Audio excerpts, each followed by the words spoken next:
લાડવા પીરસા રાખવાના, પીરસા રાખવાના. એ ચોકીમાંથી લાડવા ખતમ ન થાય એનો ચમત્કાર હજી હાલમાં હજી છે.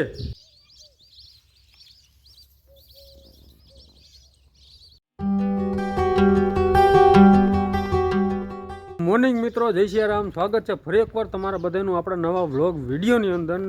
સવારમાં અત્યારે વાગી ગયા છે 10 બરાબર. તો અત્યારનો આપણો પ્લાન એવો છે કે હું તમને એક એવી જગ્યાએ લઈ જવાનો હું, એક એવા મંદિરે લઈ જવાનો હું જે ચમત્કારી મંદિર છે, આપણા ગોમટામાં જ આવેલું છે બરાબર છે. અને એ મંદિરના હું તમને દર્શન કરાવવાનો હું. હનુમાન દાદાનું મંદિર છે બરાબર, સ્વયંભૂ હનુમાન દાદાનું મંદિર છે. ત્યાં હું તમને એના દર્શન કરાવું, તો ચાલો સાથે.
તો ફાઇનલી મિત્રો આપણે પહોંચી ગયા છીએ જે આપણે આવવાના હતા ને, જે મંદિર હતું હનુમાન દાદાનું, મેં તમને કીધું હતું સ્વયંભૂ હનુમાન દાદાનું મંદિર છે બરાબર છે. આપણે ત્યાં આવી ગયા છીએ અને આ છે એનો ગેટ બરાબર. તો ગેટની અંદર જ જાય એટલે તરત જ સીધું જ અમે હનુમાન દાદાનું આપણે મંદિરના દર્શન થાય બરાબર. અને અમે બધા પહેલેથી જ આ મંદિરને હનુમાન વાડી તરીકે ઓળખી છીએ, કારણ કે આ મંદિર છે ને ગામની હાવ બહાર આવ્યું છે બરાબર છે. અને તમે જોઈ શકો છો કે અહીંયા બધી ચારે બાજુ બધી જમીન જ દેખાય, બધાની વાડીઓ જ દેખાય. જો આ રહી આ તમે જુઓ ને, જ્યાં લગી જુઓ ને ત્યાં લગી બધાની વાડીઓ જ છે, અહીંયા ખેતર જ છે બધા બરાબર.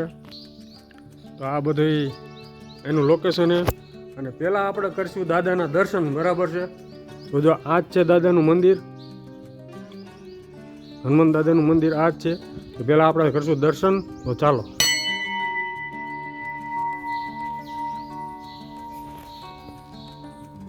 તો આ છે મિત્રો એ સ્વયંભૂ બજરંગ બલી. તમે પણ બધા દર્શન કરી લેજો. ચમત્કારી દાદા છે એના બરાબર. આની હું તમને ખાસિયત કહીશ કે શું છે આનું મહત્વ અને માહિતી એ બધું. અને આ મૂર્તિ છે ને, આ મૂર્તિ અત્યારે જેનું રિનોવેશન કર્યું ને ત્યાર પછી આ મૂર્તિ બેસાડેલી છે. પણ મેન જે છે ને સ્વયંભૂ હનુમાન દાદા એ આ છે બરાબર છે.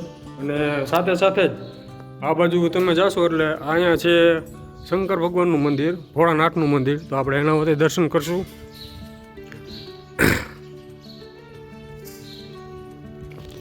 તો આ છે નંદી મહારાજ અને કાચબો. આ છે ભગવાન ભોળાનાથ. હર મહાદેવ, જય ભોળિયાનાથ.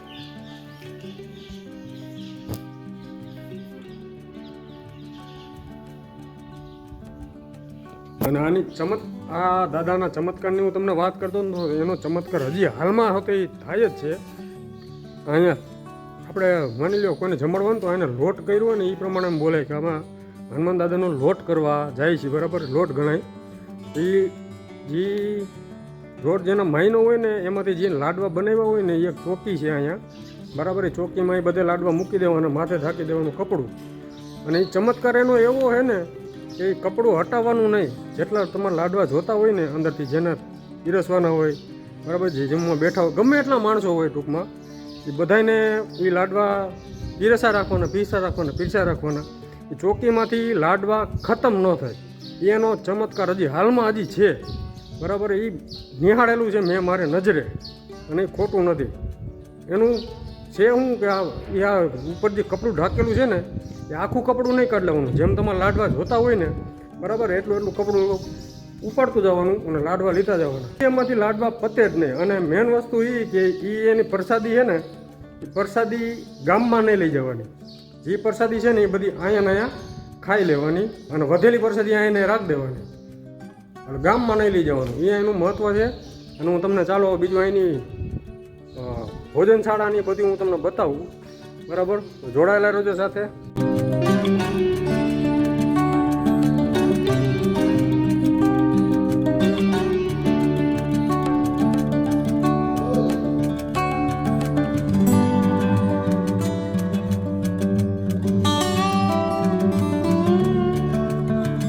દાદાના દર્શન કરી લીધા હે ને હવે આપણે આવી ગયા છીએ એની ભોજનશાળામાં, બરાબર છે. તો આ છે એની ભોજનશાળા, બરાબર. અને ભોજનશાળામાં તમે ખાલી લોકેશન તમે ચેક કરો કેવું લોકેશન છે. ચારે બાજુ નકરા ઝાડવા અને એકદમ મસ્તીનું બનાવેલું છે, બરાબર.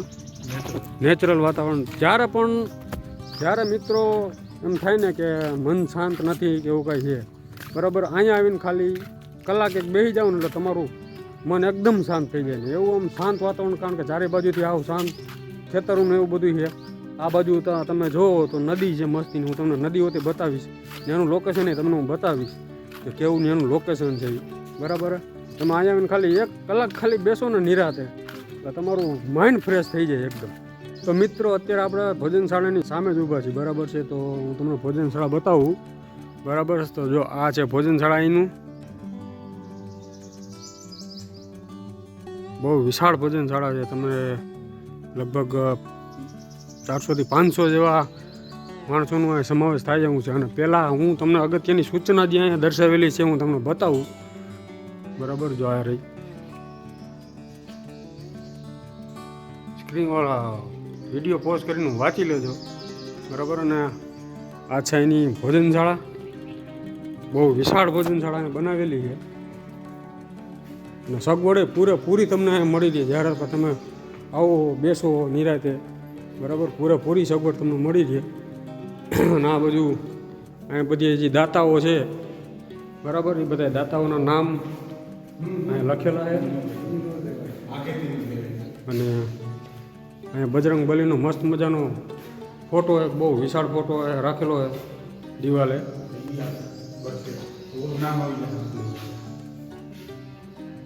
ફોટો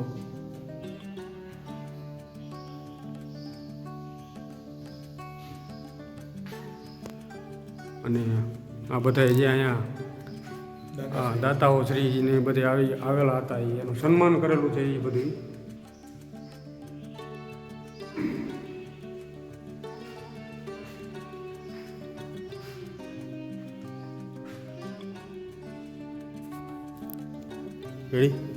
અને આ બાજુ તમે જોશો તો શ્રી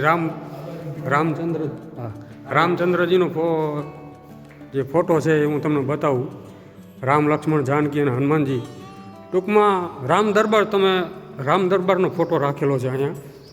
એક બાજુ હનુમાનજીનો, એક બાજુ છે રામ દરબારનો ફોટો. તો આ મસ્ત મજાનો વિચાર એવો ફોટો એક સરસ મજાનો રાખેલો છે.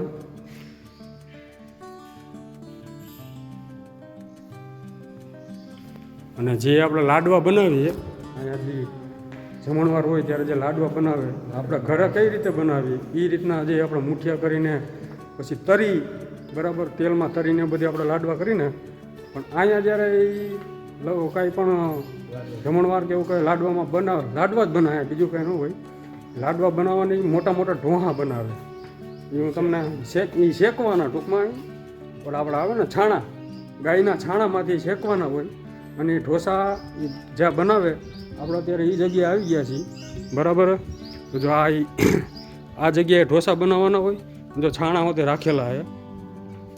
આ છાણા ઉપર ઢોસા મૂકે અને ઢોસા બનાવવાનું મશીન છે ને જો યાર જો આ છે ઢોસા બનાવવાનું મશીન.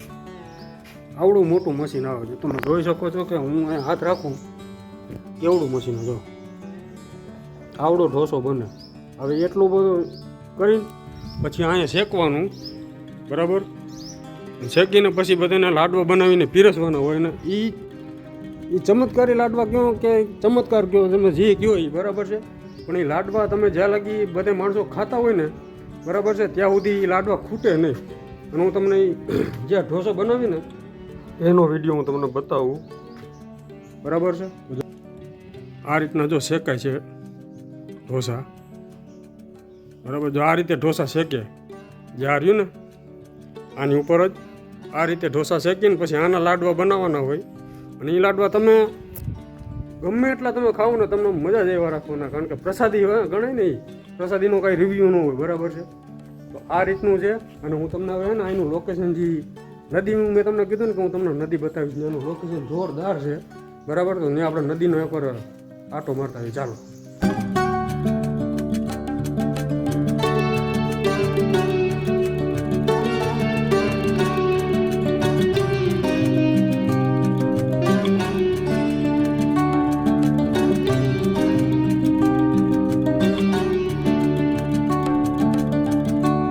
જોરદાર લોકેશન છે એનું, બરાબર છે. અહીંયા જોકે અમે તો આવેલા છીએ, હું તો વખાણ કરું કારણ કે તમને મારે કેવું છે એટલે, બરાબર. અહીંયામાં ગમે ત્યારે ચાલુમાં આવતા જ હોય, જ્યારે એમ થાય કે અહીંયા આવવું છે ત્યારે દોડું જવાનું અહીંયા, બરાબર છે. પણ લોકેશન તમે જોવો એટલે અલગ અલગ જાતના તમે પૈસા દઈને જે પંખીને જોવા જાવ છો ને એ તમને પંખી બધા અહીંયા તમને ફ્રી ઓફ કોસ્ટમાં જોવા મળે. એટલા પક્ષીઓ અહીંયા આવે. અત્યારે તો જો કે ઓછા છે, પણ જ્યારે પક્ષીઓનું જ્યારે ઓલા હોય ને, શું કે આલા ભાઈ, પક્ષી ઘર નહીં, ઓલા બધે જાતા હોય ને બધે વિન્ટરમાં બધાનો પ્રવાસ હોય ને વખત પક્ષીઓનો, ત્યારે અહીંયા એનો એક જાતનો અહીંયા વોલ્ટ છે, બરાબર છે. તો હું તમને અત્યારે જોઈ બતાવું, બહુ જાજુ નજીક ન જવાય નકર પક્ષી એને વયા જશે, બરાબર. એટલે હું તમને બતાવું. જો આ રહ્યું, હા જો બધા અહીંયા બધા પક્ષીઓનું અત્યારે નજીક આવ્યા ને અમે એટલે પક્ષીઓ ઉડીને જવા માંડ્યા. જો બાકી આ બધા જો અહીંયા હજી આવી રહ્યા. જો અને ખાલી લોકેશન તમે ચેક કરો મિત્રો, શું લોકેશન છે એનું જોઈ શકો છો તમે.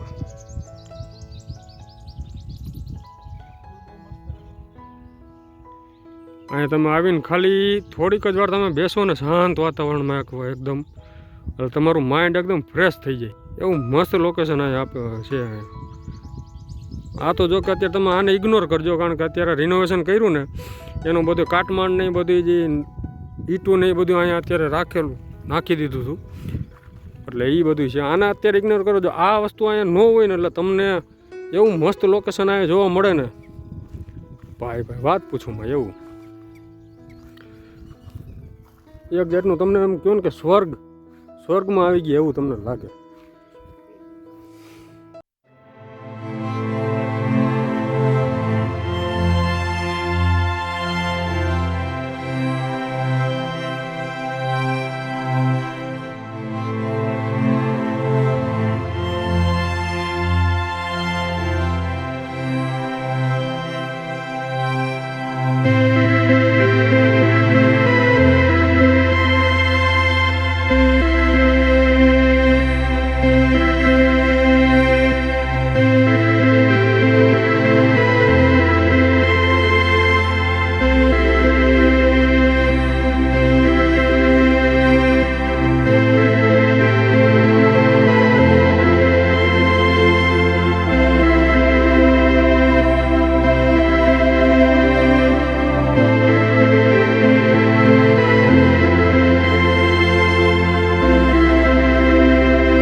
તો મિત્રો આપણે દાદાના દર્શન કરી લીધા છે, બરાબર. અને તમે એનું ચારે બાજુનું તમે સૌંદર્ય હોય જોઈ લીધું છે, બરાબર. આપણે ત્યાં જઈને બહુ ફોટોગ્રાફી કરી, કેટલા ફોટા પાડ્યા આપણે, અને તમને અહીંયા આવો ત્યારે બરાબર ગોમટા ગામથી તમે અંદર આવો ને બસ સ્ટેન્ડથી થોડોક જ આગળ આવશો ને એટલે તરત જ બોર્ડ આવી જાય. જો તમને અહીં સાઈડમાં દેખાતો હોય છે એનો બોર્ડનો ફોટો હું અહીંયા રાખી દઈશ સાઈડમાં, બરાબર છે.